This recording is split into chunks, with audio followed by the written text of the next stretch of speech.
Okay, so we'll start again. Gufa. Gufa, it's Nun Zayin Amar Aleph, right? 57a. Amar Rabba Bar Bechana, Amar Rabbi Yechanan. Rabba Bar Bechana says in the name of Rabbi Yechanan, Niach Basar al Gabi Gecholim, that if someone puts meat on top of coals, like he's grilling it, so hipach by chayev. If he flips it over to the other side, then he's going to be chayev. If he doesn't flip it over, then he's going to be pater. So the Gemara asks, Seichidami, what's the case of Rabbi Yechanan, of Rabbi Bar Bechana Rabbi Yechanan? What's he talking about? Are we talking about if he doesn't flip it, it won't be cooked? Maybe it's like a very thick piece of meat that if you cook it on one side, so it's not going to go through the whole thing. Maybe that's how the Gemaras understand. If that's the case, then pshita, then of course it's not going to be. He's not going to be chayiv. The only chayiv if you cook it, you have to cook it in a way. At least Michael ben Drusai, right? You have to cook it to which is Rashi holds is 1/3 cooked. I think the Rambam held that it was half cooked, but it has to be edible. So pshita, of course, you're not going to be chayiv. Rather, we're talking about it's probably a thinner piece of meat. You know, what scenario was Rabbi Yechanan talking about? Probably that even if you don't turn it over, it would cook, and for some reason you're going to be pater. He says, then why aren't you chayiv? So the Gemara does this thing where it says it's either obvious or I have a kasha why it's so. There you go. It's like the extreme. So the Gemara says, no, it would be necessary for Rabbi Yechanan to tell this to me, that if you don't turn it over, if you don't flip it on the coals, so then it will be cooked on one side, which is a third cooked, right? Michael ben Drusai was the robber that was always on the run. He didn't have time to wait for his food to be cooked. He had to. He just ate it a third cooked. It was barely edible. The holiest robber. Right. But if he turns it over, but if you turn it over, then it will cook on both sides, at least. So Kamash Malan, so the Rabbi Yechon is coming to tell me, the kol mitzadechet Kamash ben Drusai like klamu. You see, you can eat it when it's Michael ben Drusai. Once it's a third cooked, it's already at that point. It's already edible. It's medium rare. It's already edible, right? A third cooked. However, if it's only a third cooked on one side, then that's already not edible. It has to be, it's what they do. They leave it like a little raw in the middle. You ever see that, like the red? This is the fancy people. This is how they eat the meat. So if it's raw from the middle all the way through to the other end, then that's not going to be considered edible. Okay. And Rabbi Yechanan is telling me that if I don't turn it over, you're not going to be chayiv on Shabbos because you didn't cook it to a point where it would be edible. Morning. Amar Rava. Rava says, he adds on to this, Im nitzlaboy kigroigris mitzadechad b'makom echad chayiv.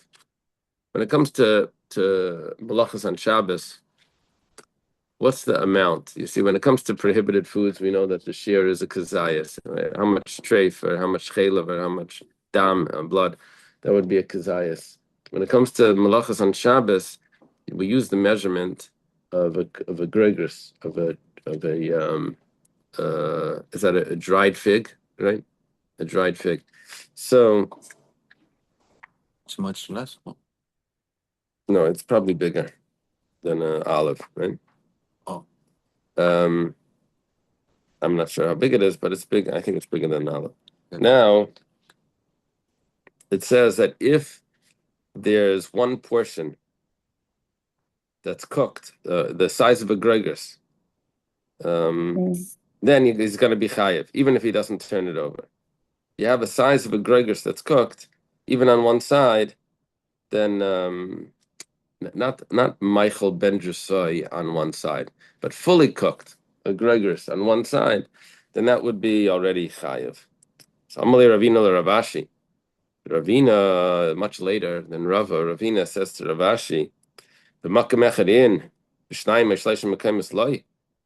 you're telling me that you're only going to be chayiv if it's all together in one place. Let's say you don't have a gregors all together. Let's say the way the coals were, the way it was spread out, these little coals, you put the meat down, so it cooked like a third of a gregors here, a third of a gregors here, and a third of a gregors here. Now together it makes one gregors, one the size of a dried fig. So maybe you should be chayiv for that. Why are you not chayiv for that as well? We're going to bring a proof. It says according to Rava, it's only if it's all in one area. One area, one side of the meat is fully cooked. Usually, like the ends get cooked first. So maybe that. Usually the ends get cooked first. You're saying because it's thinner on the ends? Is that why? Thinner, and like usually when you measure the middle, if it's cooked in the middle, it's like definitely it's cooked like on the outside, especially if it's the same side. Oh, because the surface, and that's why the ends get cooked first, because the surface is open to the heat. So maybe that's what he's saying. Maybe it's the ends. Or we're talking about where you're putting it directly on the coals. So maybe wherever the coal directly is. Anyway, it says like this. The problem is Hakideach Kolshu is chayv. Kideach is someone that drills.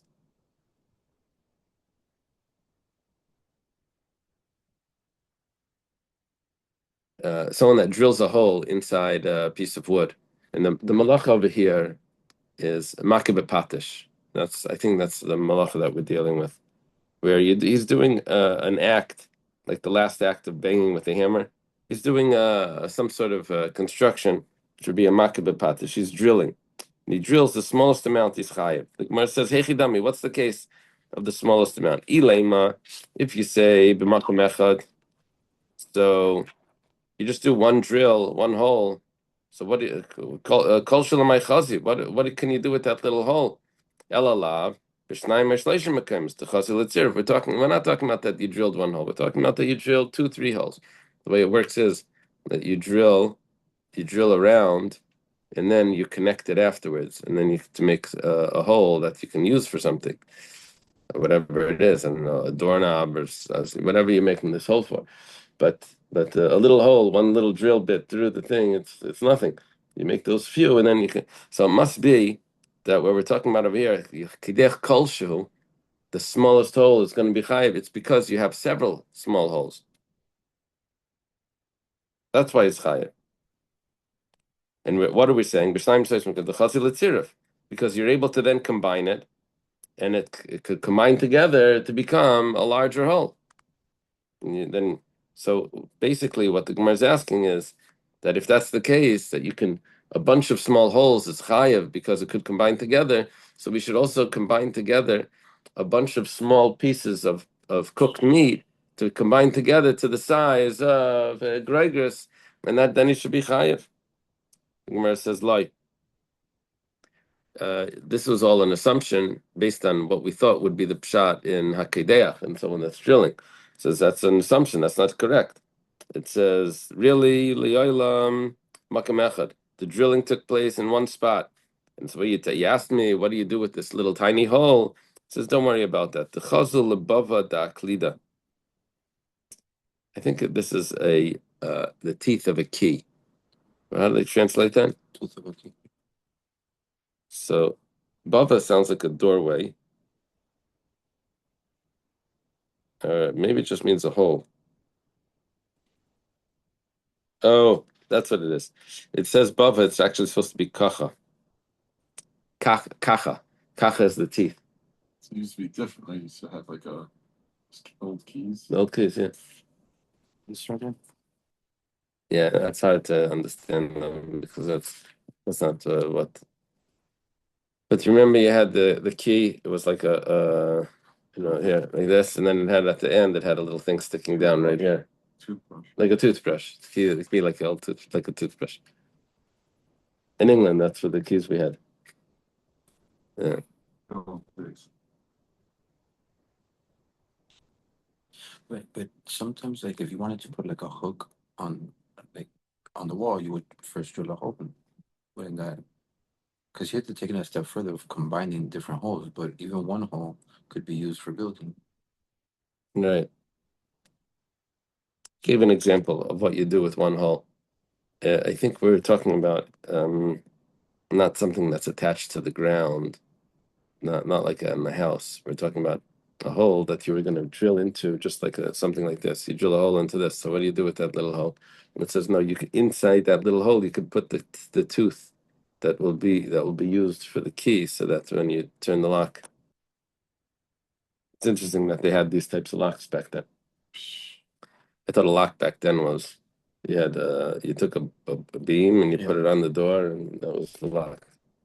No, they actually had locks and keys to the past. I was surprised that I don't know, maybe they just made it modern, that they say drill with a drill. I was surprised that they had drills back then. Yeah. Yeah. And a drill. We had a drill in my parents' house that was you turned it like this and it would with two gears and it would you turned it like this and it would turn the drill. Oh. Yeah. So if they do Rhode Island. It's this all modernization. At least you don't have to charge those. Ikadamri.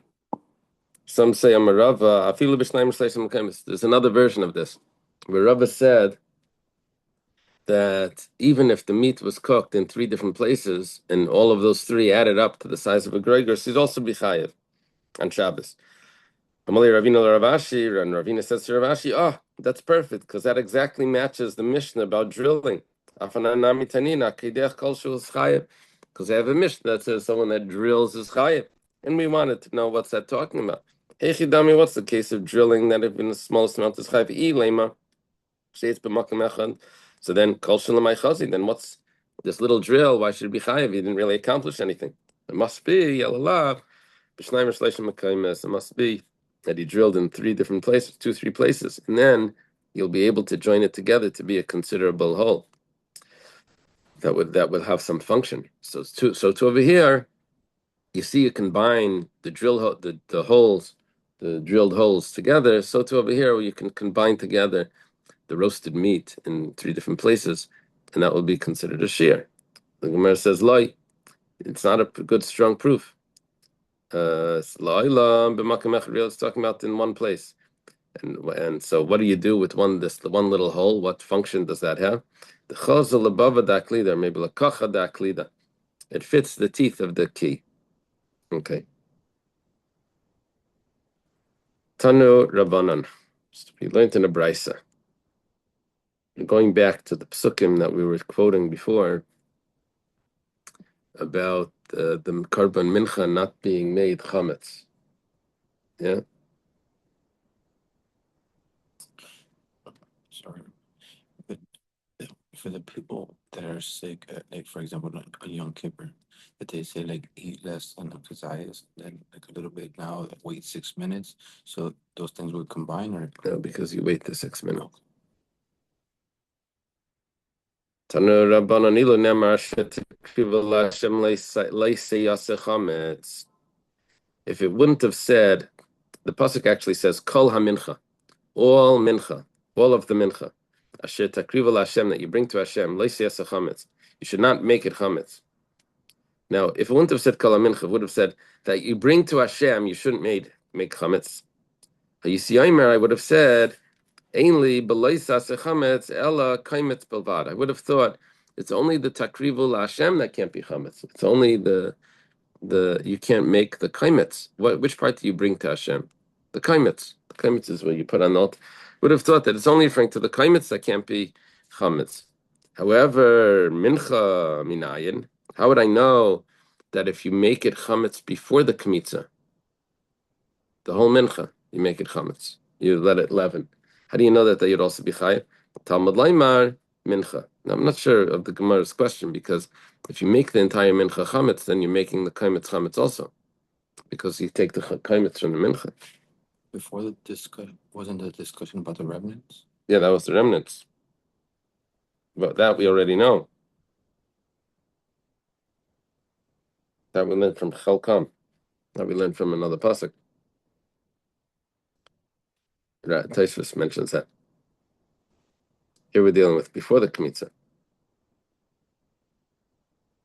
I guess what it would mean is, do you violate the halacha of making it chametz even before you do the Kmitza? I know when you do the Kmitza, there's going to be a violation because it says Takriv Hashem. But would there be a violation even initially, even before the Kmitza? So the Brisa says, Tana Rabbanan, it says yes. There's a prohibition there as well because it says Kala Mincha. It says Mincha. Let's just use the word Mincha now.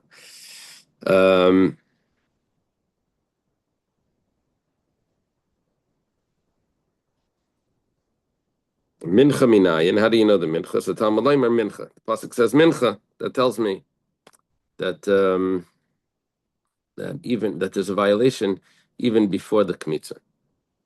Now it says b'shar menachos minayin. How do we know that this applies to other menachos? And this pasuk over here that says kol mincha shetzkivu Hashem is referring to the minchas marcheshes, the mincha in the deep pan. We're asking, what about the flour mincha? What about the flat pan? What about the one that's smeared with oil? All the different menachos. How do you know the same law applies, that they can't be chametz even before the kmitza? So Talmud Leimer kol mincha. It says all the mincha, the extra word, all. The extra word all tells me that even if it's not this type of mincha, even if it's not the deep pan, even if it's another type of mincha, it can't be chametz. Asher takrivu la'Hashem. What does it mean, Asher takrivu la'Hashem? It means ksheira v'lei psula. The prohibition of chametz would only be if the mincha is kosher, but not if the mincha is pasal. How would the mincha become pasal? Let's say it became tamei or left the temple. If it left the temple courtyard, it would become pasal. It's called yaitze. Mikan amru. From here, it's been stated that hamachmetz as aksheira chayev as a psula pater. Someone that leavens, that makes the mincha leaven, it will be chayev only if the mincha was kosher. But if the mincha was pasal, then will be exempt. Boy, Rav Papa has a question. If it leavens before they offer it, wouldn't it be possible also, or no?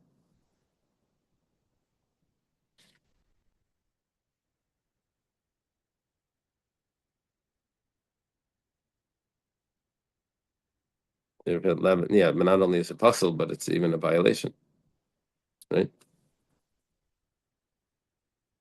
But that's only if it leavens by a mincha that remains kosher. But if it became puzzle in some other way and then it leavens, that wouldn't be a problem. But if it leavens and they offer it, is a violation, or just if it leavens? It seems like it's usher to make it chametz. But if by mistake, like I feel like it's gonna be like now if they offer it, if it leavens and they offer it, it's much. But if they make a mistake before, they realize that they could just prepare another one. No, because once it's put into the keli, so then it becomes consecrated. Once it becomes consecrated, then the rule of making it chametz applies. We're not talking about that you had it at home and then you were going to bring it and you decided to bring something else because this one got messed up. Talking about that it's in the temple, it's already in the holy vessel, it's already considered a carbon. You didn't do the offering part, you didn't do the kmitza yet, but because it's already a mincha, if it becomes chametz, that's already a violation of this. It doesn't become a mincha by the kmitza. It becomes a mincha when it's put into the vessel. What is who held it? That the vessel consecrated? Maybe you're talking about a dry measure. And there's a machlekes about dry measures, so we'll see later. Boy Rav Papa. Papa has a question. Chimtza v'yatzes v'chazer v'chimtza. Let's say, we learned before that mechametz acher mechametz, that if you do another activity with the mincha that was leavened, person that arranges that kneads the dough, that arranges the loaves, that bakes it, each one is another prohibition. So let's say over here, let's say it became chametz. All right, so now you don't want to do anything more to the activities here to make it once it's chametz, don't get involved. Mechametz acher mechametz, it's another prohibition. However, however, it left the temple. So now it's puzzle. Now it came back, and you did something else. You added some more activity to this.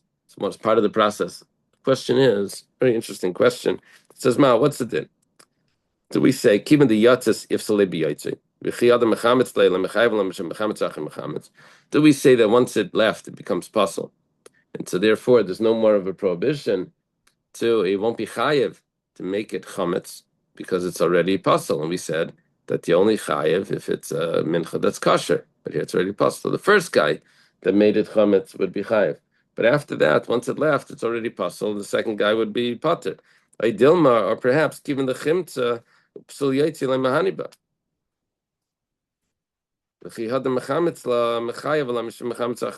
Do we say that because you made it chametz, so you already degraded its whole level of holiness, and now when you take it out of the temple, you're not doing anything worse. It was already chametz, so therefore it's a carbon mincha that's chametz. And what's the rule of carbon mincha that's chametz? You're not allowed to make it more chametz. You're not allowed to do anything else. So do we say because it's already been defiled? It's not defiled, but it's degraded down. Once it's already become chametz, so possibly that removing it from the temple doesn't make it more invalid than it already is. And what's the rule by a mincha that's chametz? You're not allowed to do anything else to it to make it chametz. So maybe we should ignore the fact that it was yaitze because it's chametz, which is even worse. Chametz is even worse, and now you can't make it chametz more. So that's a shaila. What's the answer?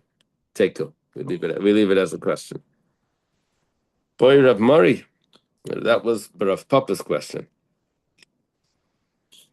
But if you can't do anything worse than the first thing, then the other violations wouldn't go on top of it, no?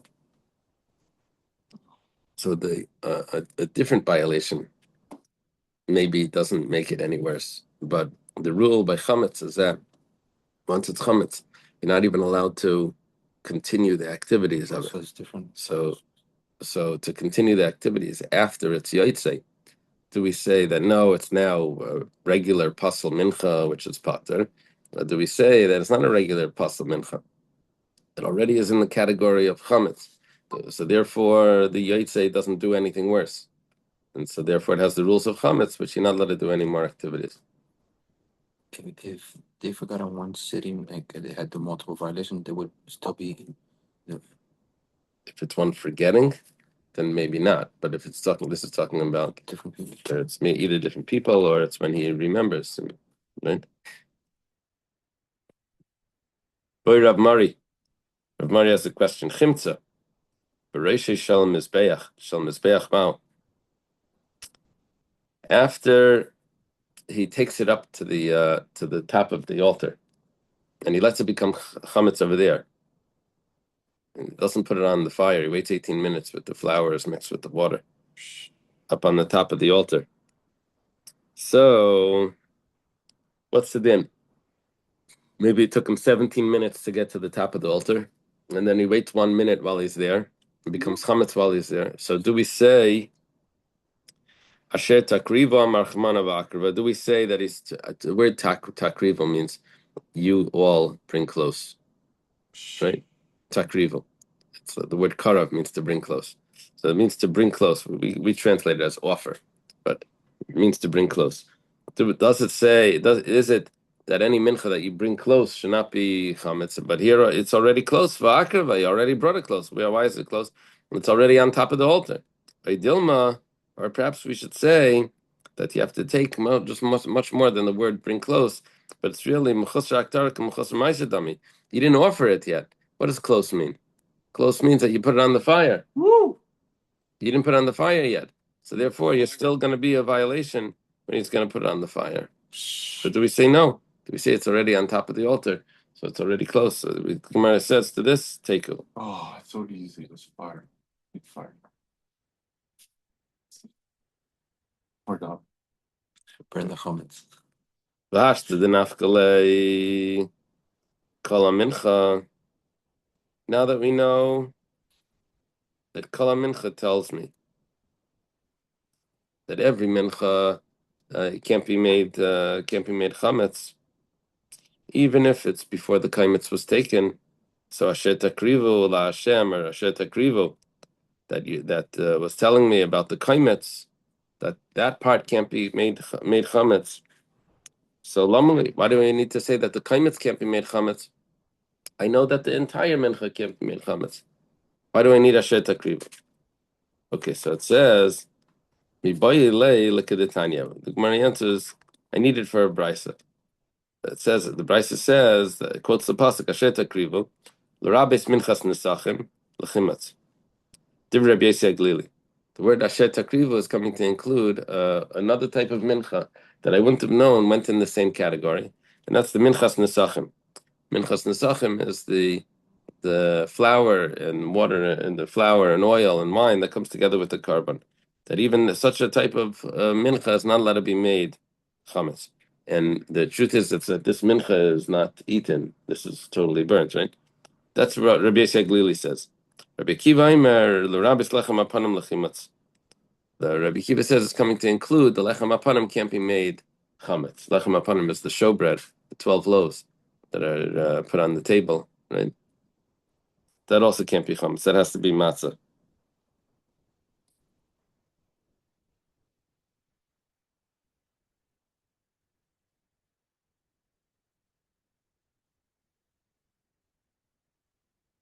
There's a discussion in the commentaries if each of these opinions agree to the other one. Does Rabbi Yossi Glili agree to Rabbi Akiva that it also the lechem apanim can't be chametz? And does Rabbi Akiva agree to Rabbi Yossi Glili that the minchas nesachim can't be chametz? That's a discussion. Okay. The Gemara asked the question. Rabbi Yossi Glili said that the minchas nesachim is not allowed to be chametz, right?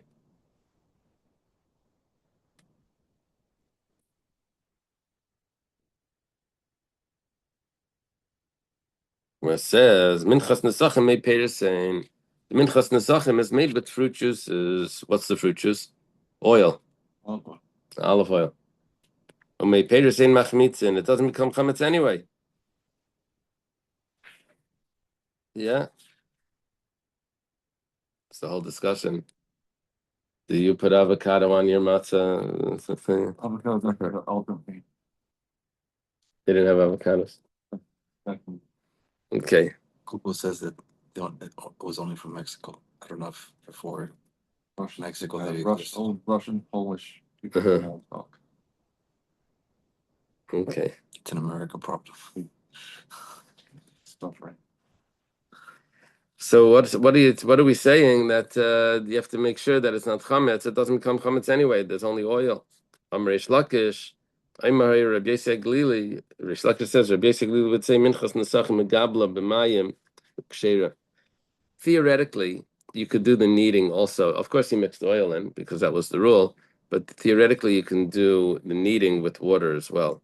And if you would use water, then you have to be careful that it doesn't become chametz. Okay. Oil does make hummus.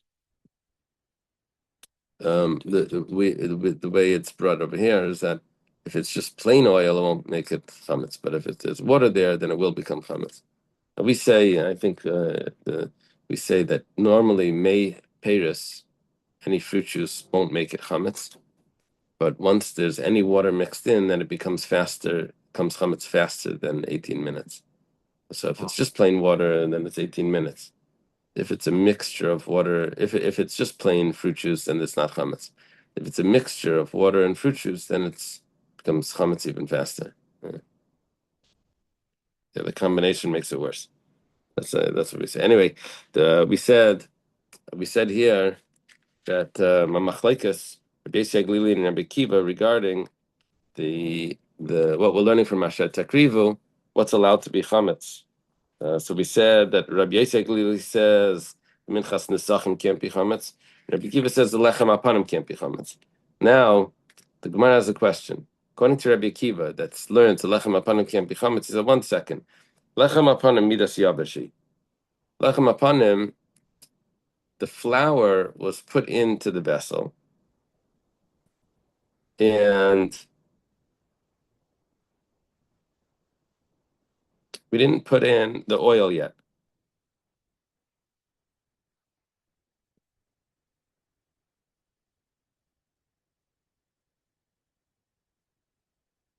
Let's take a look. Basically, what the Gemara is going to ask is, when did the showbreads become consecrated? Only after they're baked. So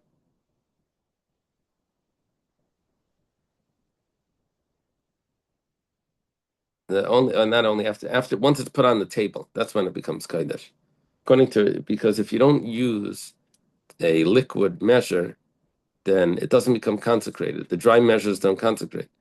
So basically, the only time that it's going to be that the first time that where this possibly could become prohibited as chametz would be when you're putting it on the table, because beforehand there was no problem there because it was all mundane. It was considered mundane. It was never consecrated.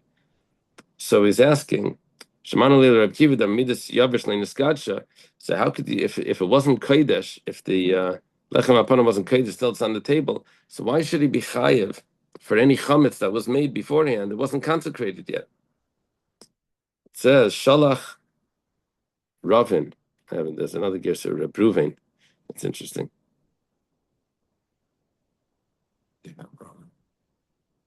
Ravin. Maybe that was Ravin's name. Ruvain.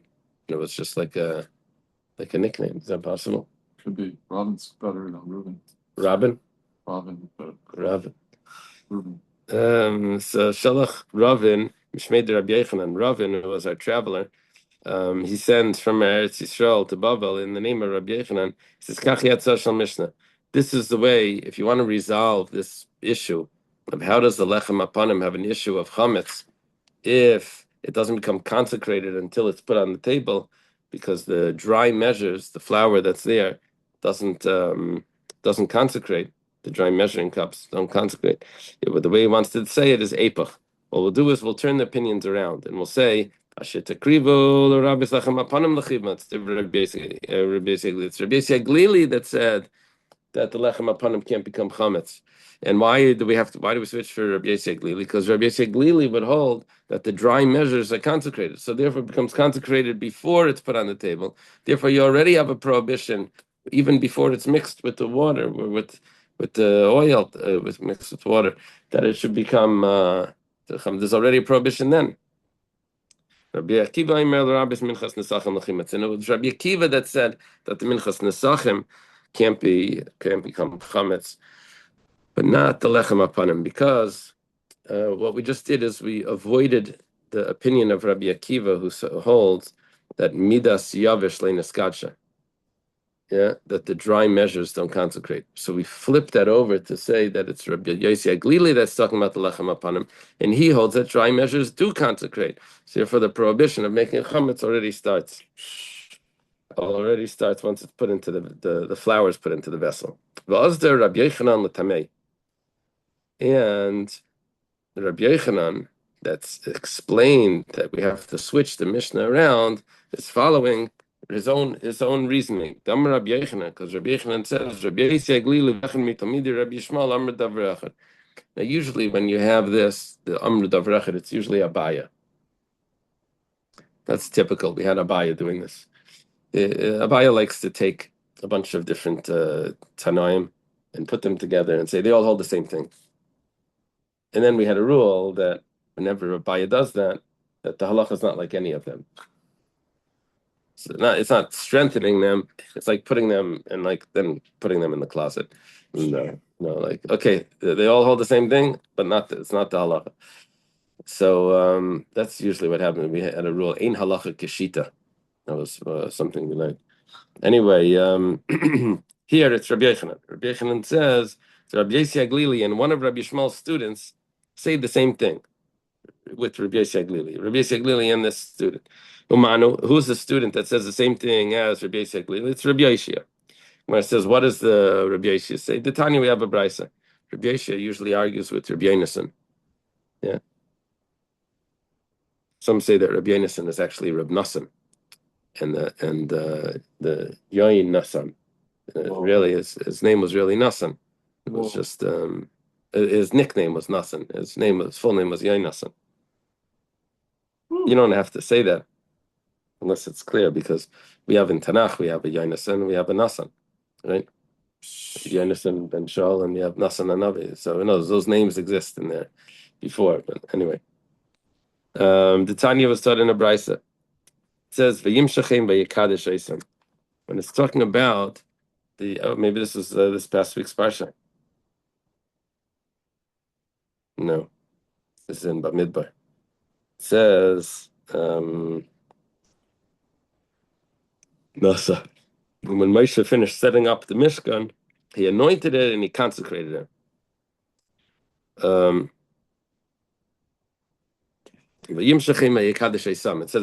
says he consecrated them. So all the vessels of the Mizbeach got consecrated. So there's a machlekes like this. Rabbi Yoshi, Aimer midas halach nimshach bein b'mifnim bein b'machutz. It says v'yimshachim v'yikadesh eisam.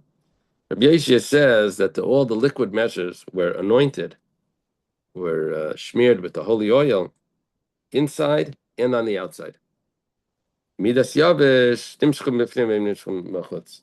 The dry measures were only anointed on the inside, but not on the outside.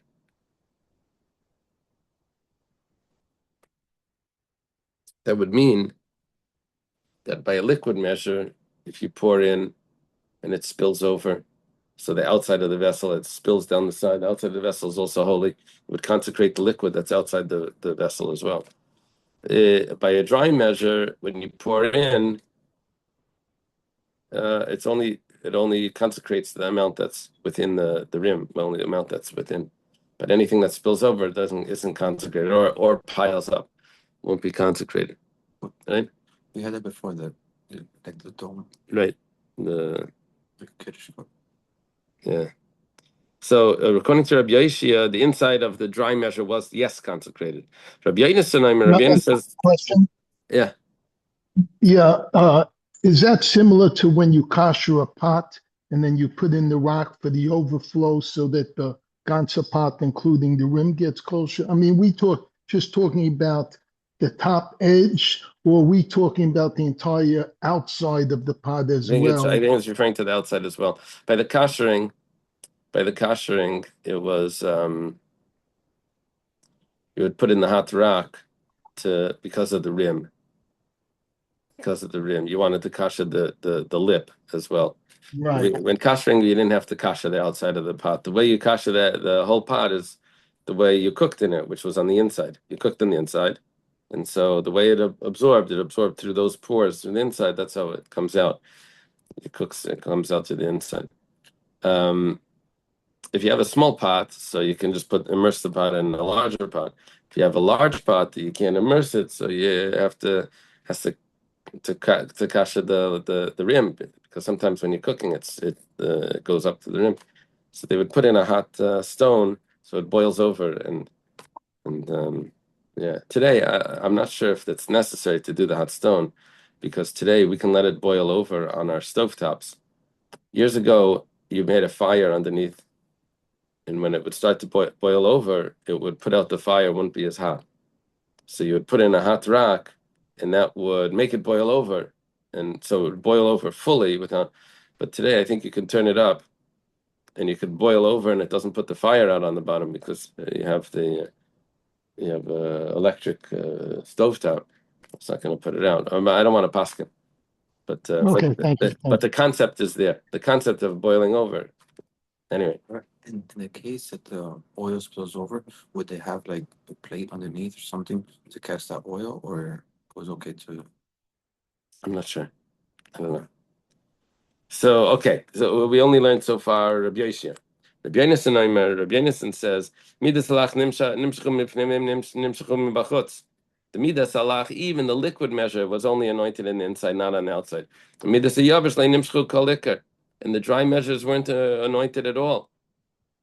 Which means that when you put flour into the measuring bowl, there would be it wouldn't be consecrated yet, because the bowl wasn't consecrated, so the flour wouldn't get consecrated either. Teidalach sharei ein mekadshes diksiv mimosh veisechem tviolachem tnu fashtayim shnei esrim selsiena chamis tefen bikurim laHashem ein masai hein laHashem Lacher shenefu. Take a look at this pasuk. It says, "From your dwelling places, you'll bring the bread of waving, two loaves, each shtei esrainim, two esrainim. Flour it will be. Chametz you would bake it. Bikurim for Hashem. When does it become for Hashem? After you baked it. The word Lashem is after it's baked. Why wasn't it Lashem beforehand? The reason is because before you baked it, it wasn't consecrated yet. Why wasn't it consecrated? Because the putting the flour into the dry measuring bowl, into the measuring bowl, the flour into the measuring cup for dry things was never consecrated, and the flour doesn't become consecrated, so it only becomes consecrated after it's baked. The oven, from the oven was in Nazar. So basically, what we're saying over here is that Rabbi Yonasan holds the same as, not Rabbi Yonasan, Rabbi Yeshia would hold the same as Rabbi Yossi Aglili.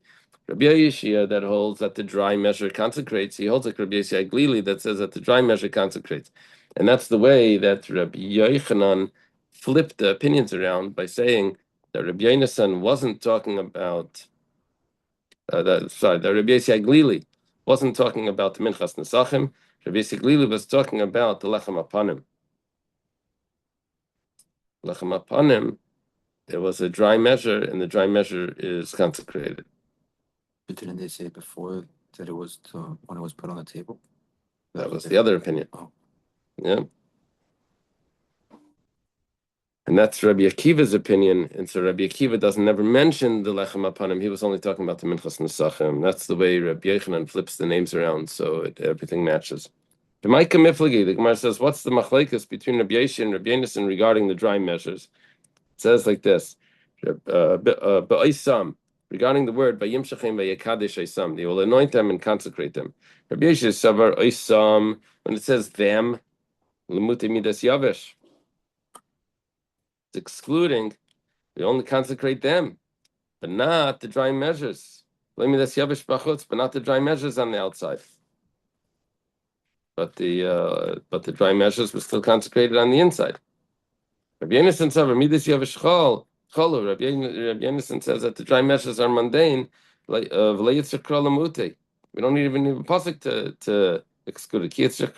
When the fact that it says them, so which is an exclusion and not something else, it means only the liquid measure on the inside.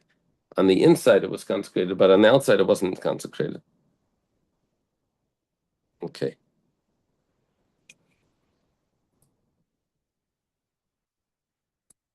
The Gemara has a question over here. We said that Rabbi Yossi Aglili and Rabbi Yishmael's student say the same thing. Now, which student says the same thing as Rabbi Yossi Aglili? Said it was Rabbi Yeshia. We asked, Rabbi Yochanan could have said something else. Leimanami, Rabbi Akiva v'echan mitamid Rabbi Yishmael amar davracha. That would have been interesting. Rabbi Akiva, who usually argues with Rabbi Yishmael, however, nevertheless, one of his students says the same thing. One of Rabbi Yishmael's students says the same thing as Rabbi Akiva. Umano. And who is that? Rabbi Yonasan, the other opinion. Because both of those hold that the midas yavish leiniskadsha, right? It wasn't consecrated. My answer mishum d'leishava midas halach la'adadi. My answer is that if we would have said that Rabbi Yonasan holds like Rabbi Akiva, then we would have had to would have had to establish that Rabbi Yonasan holds fully like Rabbi Akiva, that the dry measures are not consecrated and the liquid measures are only consecrated on the inside. But it turns out that Rabbi Yonasan doesn't hold that, or Rabbi Akiva doesn't hold that. Rabbi Akiva holds that the liquid measures are consecrated on the inside and on the outside, and the dry measures aren't consecrated at all. So he doesn't fit like Rabbi Yeshia, or with Rabbi Yonasan. Doesn't fit with Rabbi Yonasan because Rabbi Yonasan had held the dry measures, the liquid measures are consecrated only on the inside.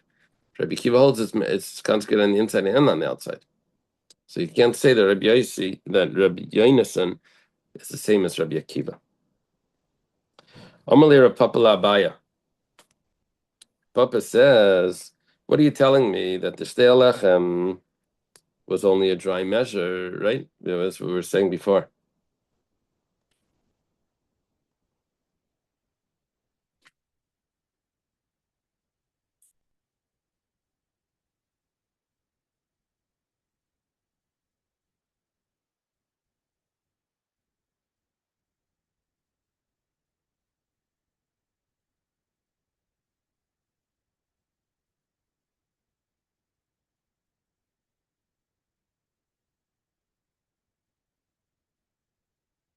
Bisa delacho.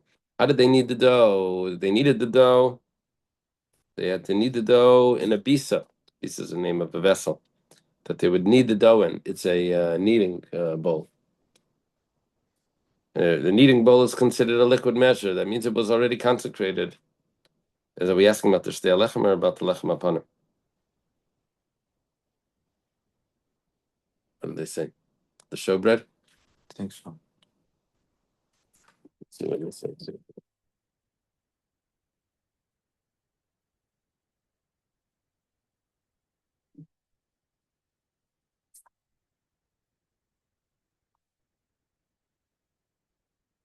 Yeah, the showbread. My commentary has a mistake. Yeah, it's fine. That's why you use these commentaries to see if they got it right. So, vayika bisa delacho, but the bisa is a liquid measure, and so therefore, when it's a liquid measuring bowl, it's a kneading bowl, and so therefore, it's used for liquid. If it's a kneading bowl, you put flour and water in. Amalei. So Abaya says back to Rav Papa, Abaya is Rav Papa's teacher. He says, "Kegoyin shalosh al gabe katavlia," talking about that they didn't use a kneading bowl. They mixed it together and they kneaded it on top of a leather mat. Katavlia is just like a leather tablecloth. Yachi, that's the case. The Kamalei Rabbi Yonasan, when Rabbi Yonasan says, "Teidalach," I'll prove it to you.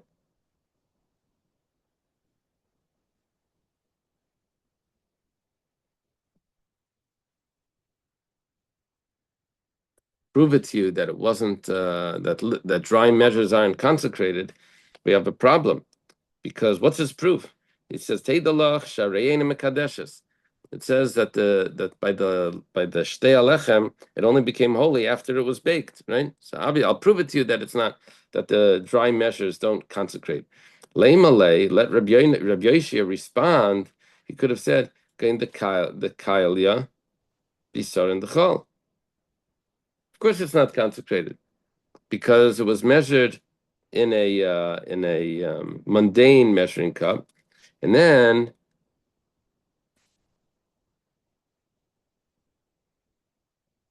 it was kneaded, not kneaded on a mat. It says hachiashta. This is 1 second. Bishleima bisa. When we said about the kneading bowl, like Kasrachmana de Lavid bisa lemelashba, that Eberstein never said. The Torah doesn't say that you need to knead it in a bowl. Kilash al gabi katavia.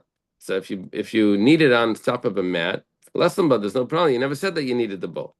However, Ella Isaran, but when it came to the measuring of the Shtei Alechem, it says even the Rachmana Ovid Isaran Mikhail Bey. It says that you need to use an Isaran and measure with it. Shavik Isaran the Kodesh Mikhail Isaran the Chol. But are we going to end up using a non-consecrated Isaran measuring cup? Yeah. So what we're saying over here is that we thought maybe we could say. I have a whole collection I've been giving his son. That's so One size stirrers. that is so nice. Wow. That's the last one I found in the crack. That's so nice. We be quiet. So so what we're saying over here is that we could have said, if we're going to respond, that how does the Shtei Alechem stay mundane until it's put on the table? How would that happen? It says because we didn't use a measuring cup, we used a we didn't use a kneading bowl. We didn't use a kneading. We used a dry, and then we used a mat to knead it on. They knead it on the table. If that's the case, then maybe we could say the same thing by the Shtei Alechem, that it wasn't even, they didn't even use anything that would consecrate it. So of course it's not going to be consecrated, but maybe the dry measures really were consecrated. So he says, no, that's impossible, because if since the Torah by the Shtei Alechem says that it has to be an Isaran, then would we have used the mundane measuring cup and not the holy measuring cup? We would use the holy measuring cup. Now, if a holy measuring cup consecrates the contents, so then it would become consecrated already. We said that it's not consecrated, so it must be that the dry measures don't consecrate. Yeah, didn't we learn back when they were talking about the kalim, that the kalim themselves were all Mizman Moshe, Mikudeshes, but measuring cups were different for dry measures. They were not. Right. So that would go along with this here. Exactly. Is the dry mincha, the center one, fall into this category? Is Probably be the same machlekes.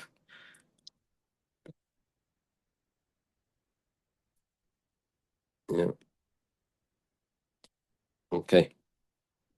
Tan Rabbanan. Taught in the Brayse Minayin, Lamayla mi Basar Chatas and Basar Rosham and Basar Kachim Mikachim Kalim, Mi Meiser Aimer, Meiser Shtei Alechem, Milechem Apanim, Mishyari Menachos, Shu B'Leisase. How do we know a bunch of items over here which are not meant to go on the altar, that if someone puts them on the altar, that it's a violation of a negative prohibition? How do we know that? So it says the answer to that. Well, I'll go back to explain each one. But the Gemara answer, the Brisa says, Talmud Laimar, the pasuk teaches us, Ki chol sar v'chol dvash le'saktir mimenu yishal Hashem. Kol shum mimenu le'ishim harehu b'bal taktiru. We learn it like this.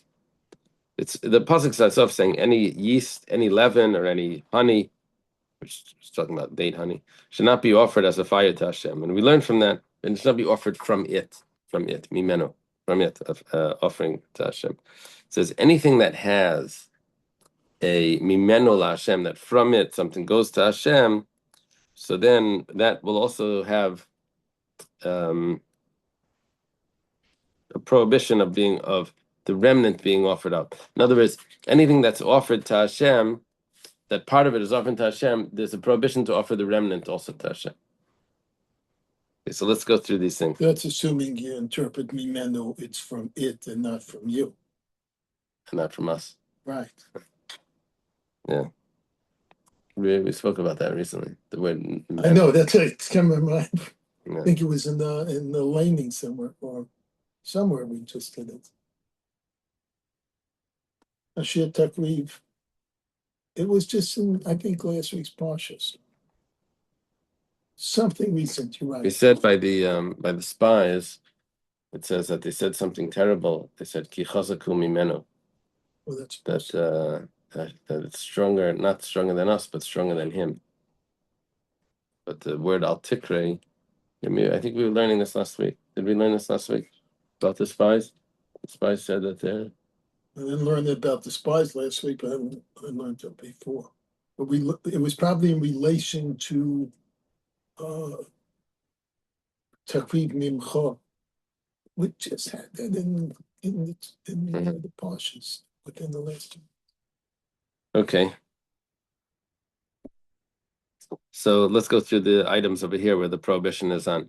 The flesh of a korban chatas, or the flesh of an asham, it's supposed to be eaten. Part of the animal goes on the altar, all right? The organs, the inner organs, the fats and the kidneys, they go on the altar. But the flesh is supposed to be eaten. So you're not allowed to offer this up, the flesh, on the altar. And the same is with flesh of kachi kachim. For example, the zivchei shal mitzivar, or the lambs and shvuas, or from kachim kalim, which is also eaten. The lesser holy sacrifice, like a shlamim, or Taida, all those El Nazir, those also are not allowed to be brought up on the altar because it's meant to be eaten. Or the remnant of the Omer, which was the carbon that's brought on the second day of Pesach, or the remnant of the Shtei Alechem in the Lechem Apanim, but not allowed to be brought up on the altar, right? Shiarim Menachos, what's the remnant of a regular Karban Mincha after the scoop is taken out. All of these that have a negative prohibition of Leisaktiru Mimenu Isha Lashem. Mimenu Isha, anything that's from it, it was already put on the altar, then you're not allowed to burn the rest of it.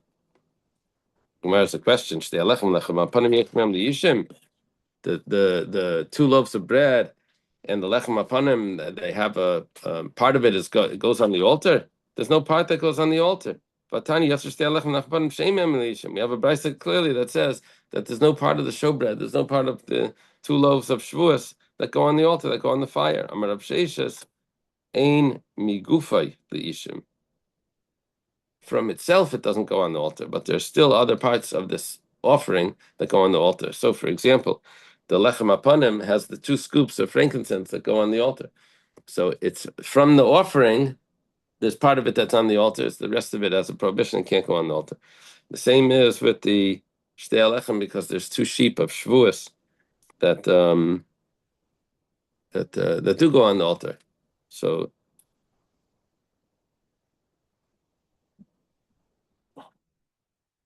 yeah, so this would have the prohibition of as well.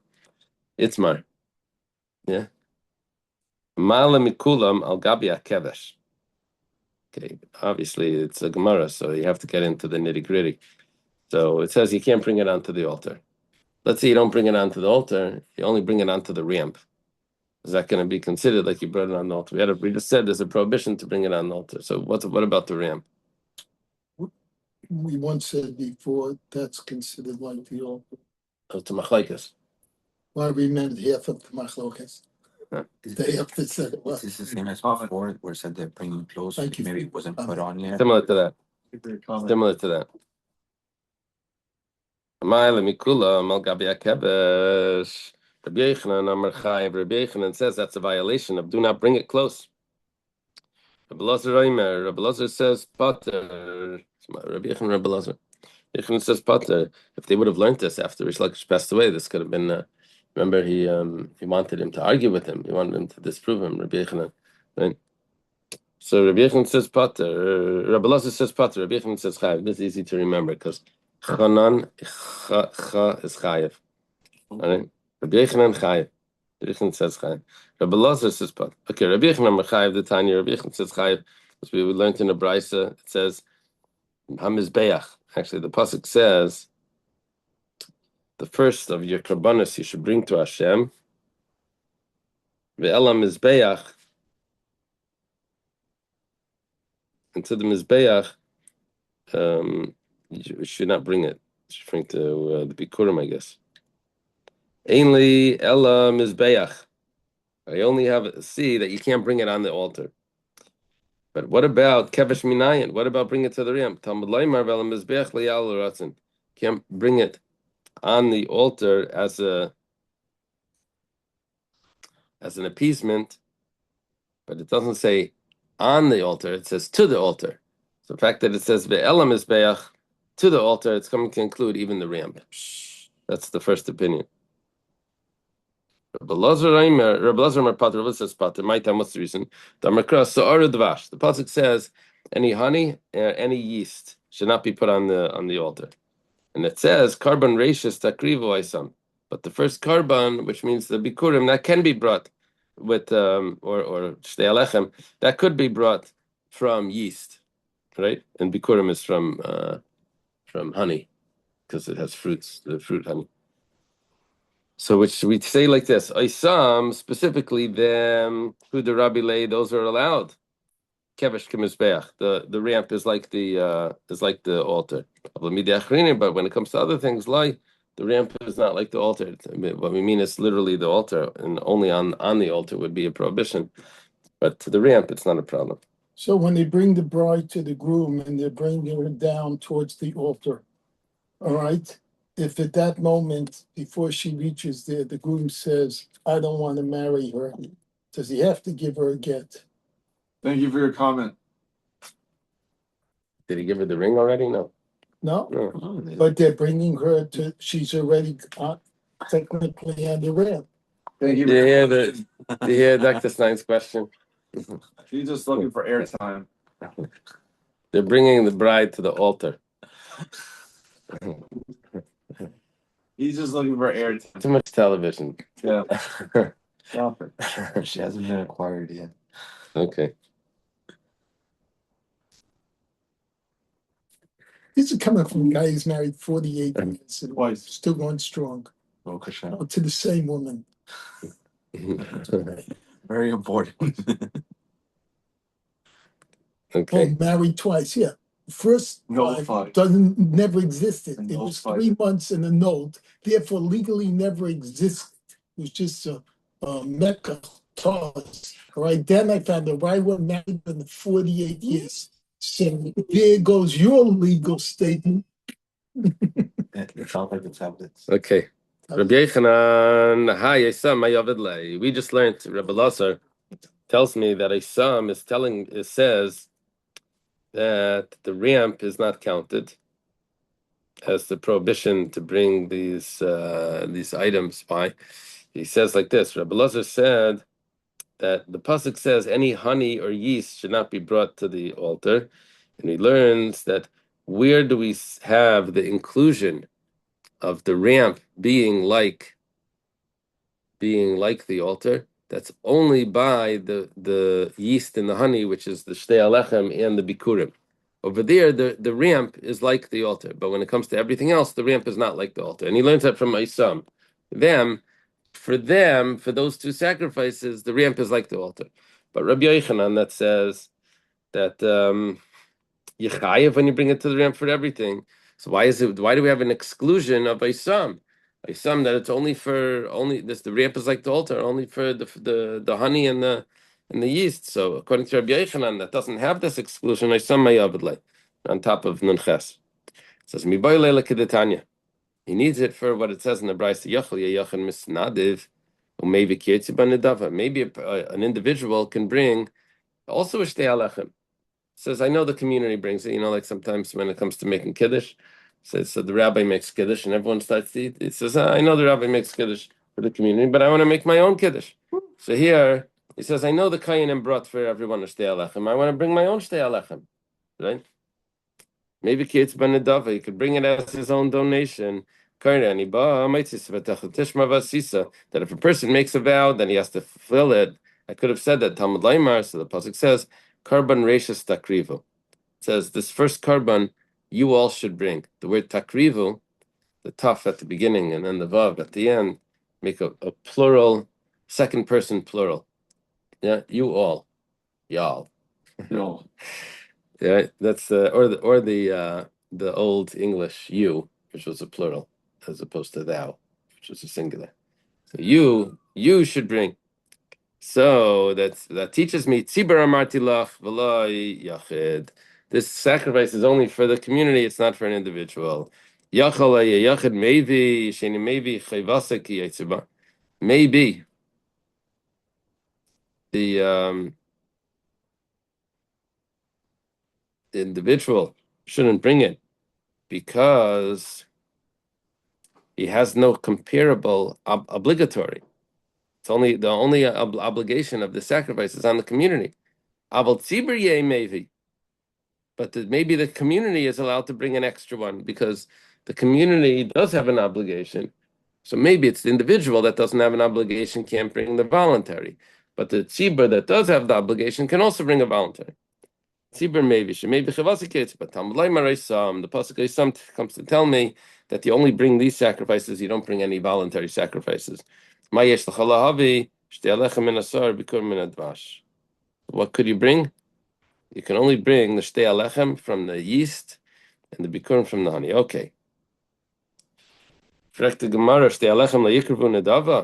it true that the shtei alechem can't be brought as a donation? But Tanya, if the pasuk would say Kols or any yeast. Lama nemer kol davash.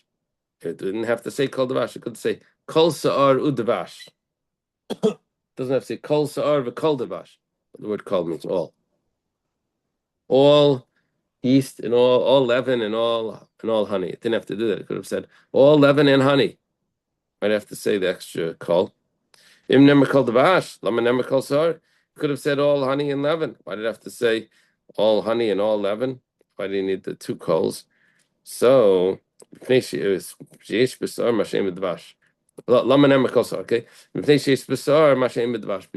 one has its own unique quality that the other one doesn't have. The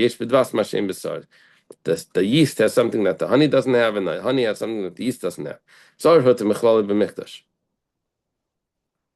The yeast has a dispensation in the temple, as the Gemara is going to explain in a moment. But you don't have any dispensation like that for honey. Dvash, huter b'shiari mincha. The remnant of a mincha you could mix with honey, but sa'ar lo huter b'shiari mincha. But the remnant of a mincha you can't make it into yeast. So each one has some sort of leniency that the other one doesn't have. So now the Gemara says, the reason why we have to say kol, so what's the reason for this? Is because each one is unique and it has to say kol by each of them. So now it explains. In other words, I wouldn't have been able to learn one from the other. So we say like this. What was the case when you said that there's a special dispensation for yeast that doesn't apply to honey? It says Lav l'shtei alechem the kreven adava. It must mean that you're talking about that the shtei alechem is a special dispensation. That if you want, you could bring it even as a voluntary offering. So Amar Rav Amram, so we see shtei alechem could be brought as a voluntary offering. Rav Amram says, no, that's not what the Brisa means. When it says as a dispensation, we're talking about is likarev imahem. We're talking about that the sheep that are brought together with the shtei alechem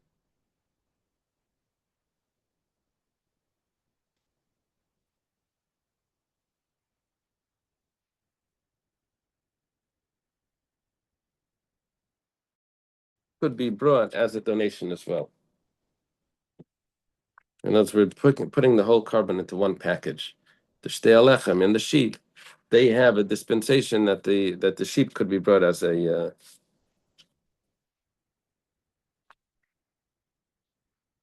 it says like this, that the Bryce is referring to the 2 loaves that were leavened are brought as an offering with 2 lambs, which are brought upon the altar as communal peace offerings, and they're brought together. So the 2 loaves is considered a single offering, and the lambs are sacrificed on the altar, and they could be brought as a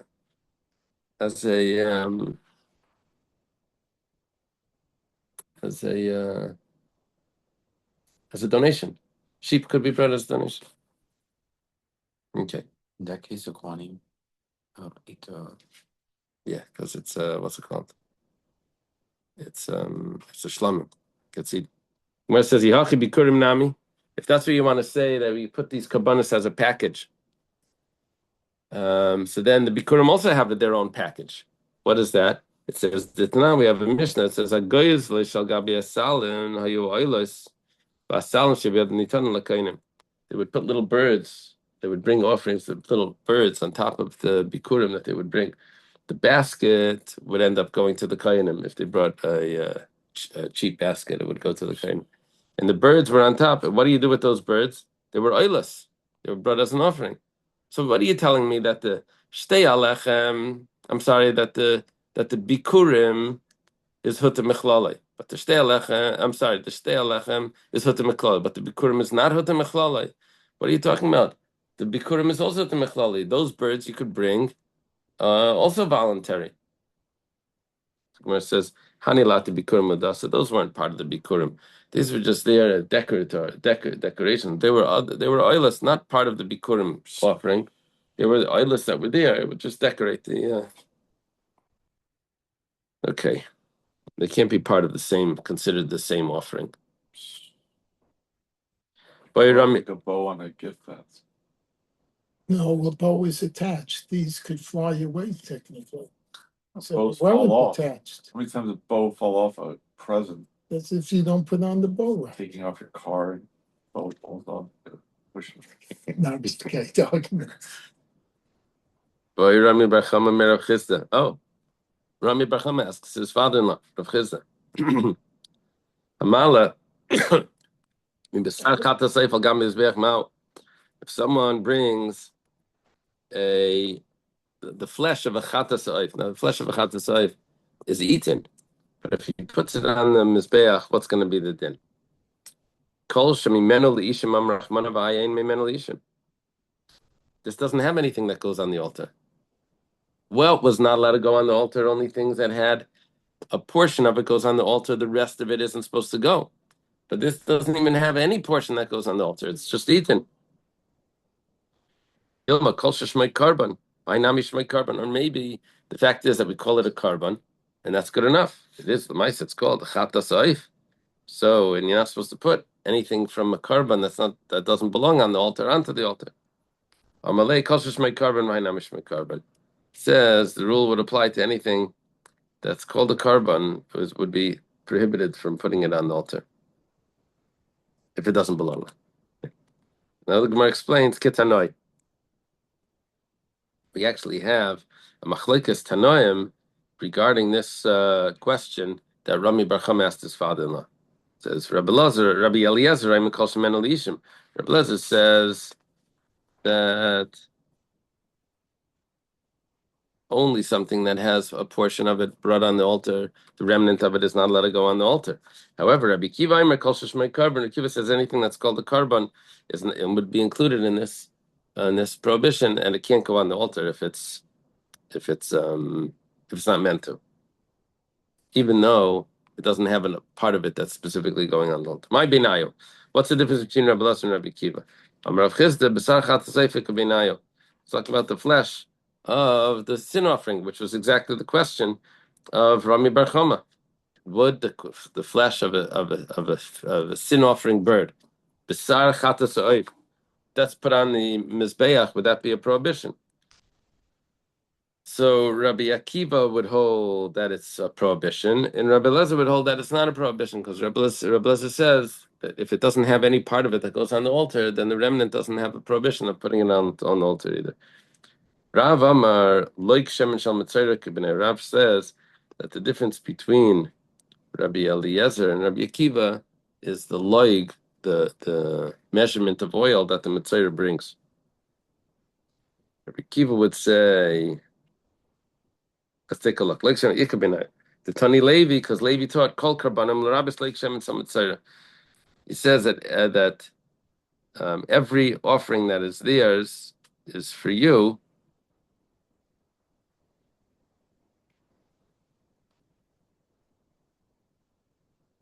We're going to include in this also the loig of the Mitzayra, which is not put on the altar.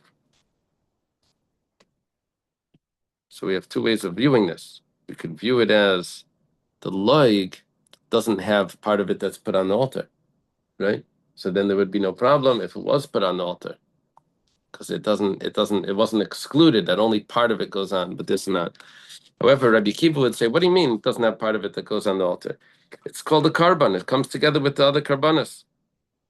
So therefore, it can't go on the altar. Okay.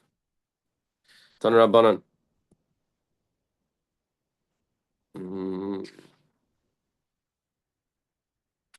Let's see if we can do the next Gemara. You can do it. There's a will, there's a way.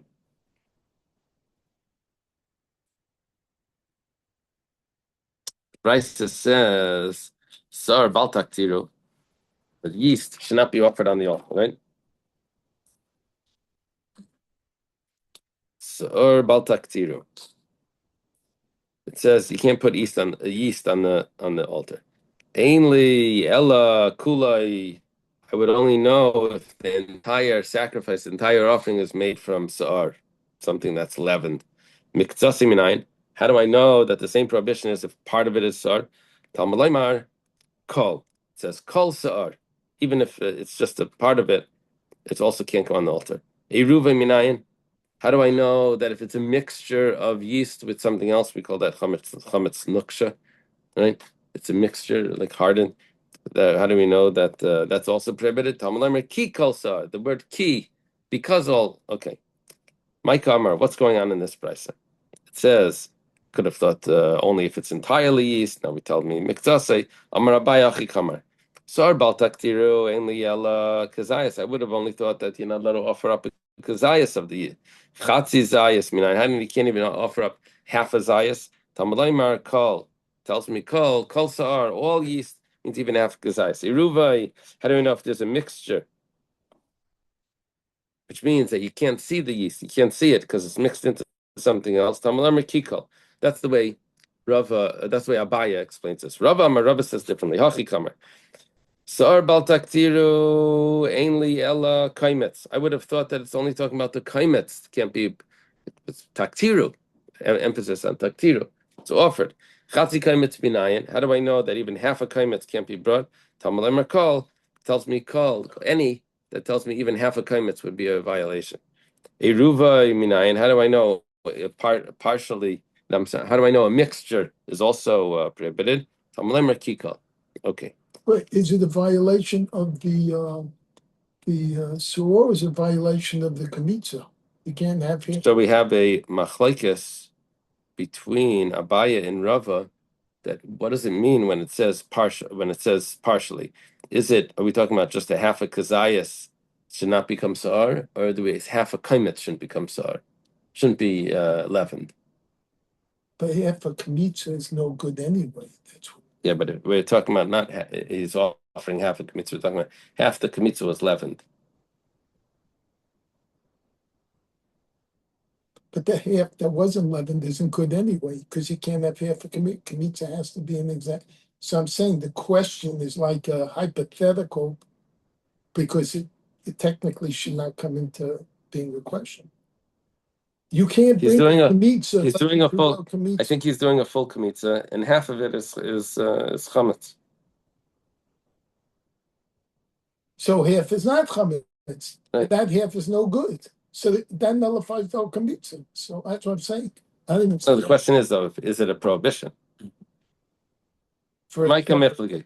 punishment. The Micah miflagi. Yeah, you'll see. Micah miflagi. What's the machlekes Abai and Rava? Abai sabar yesh kametz pachas mishnei zeisim. When you do the kmitza, it's possible to have a kmitza less than 2 olives. What fits into the hand? So therefore, when it says loisak tiru, you shouldn't offer it. It meant kazayas. Yeshaktar pchusim kazayas.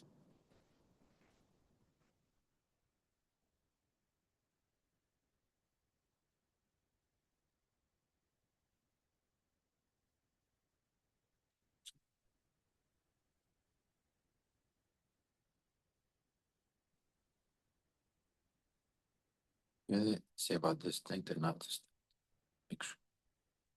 That's on the mixture here. Before the mixture, so Abaya holds that it's possible to have a kaimetz under 2 zaysim, and you can it would be considered offering up if it's under a kazayas.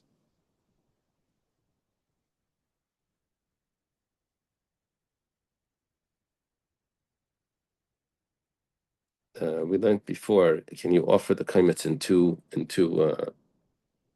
if you have a scoop? Can you offer it up in 2 installments? First, you put up half the scoop, and then you put up the other half. Is there aktara? Is it considered aktara if it's less than a kazayas? That was a discussion. Abaya holds yes.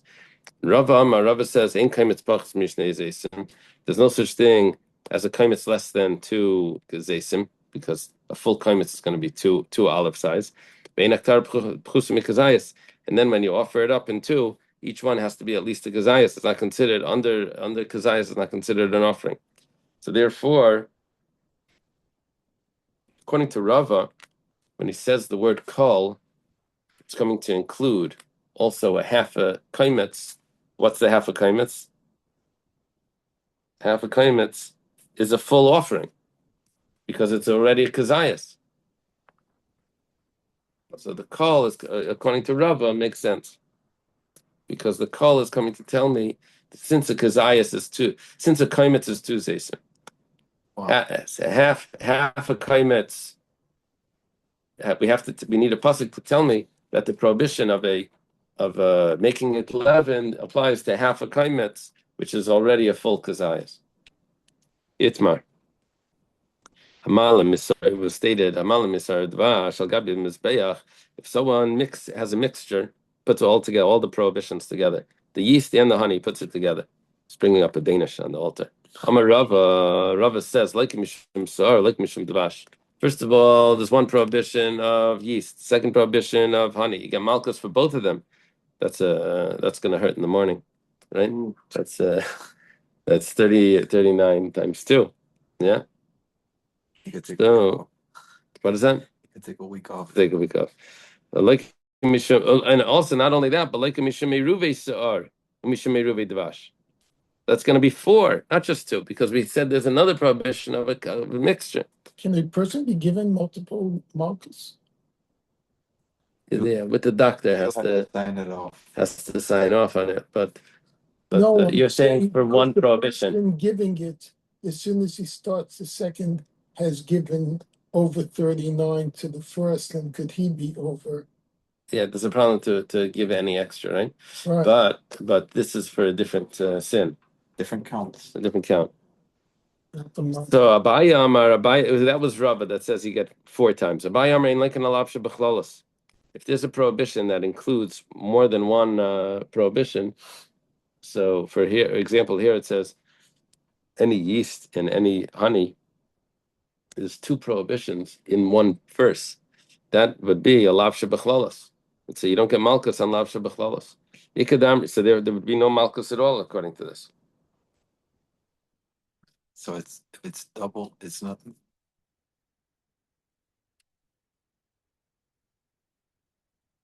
Let me just see. How do we learn this?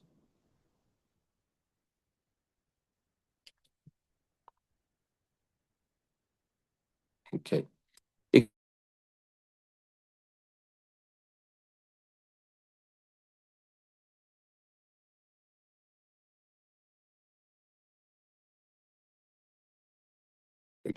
But you do get Malkus once for each prohibition. Once for the Sar, once for the Vash. Ikadamri, and those that say Chadanami Leilaki, they don't even get once. The Loimi Yachad Lav de Chasima.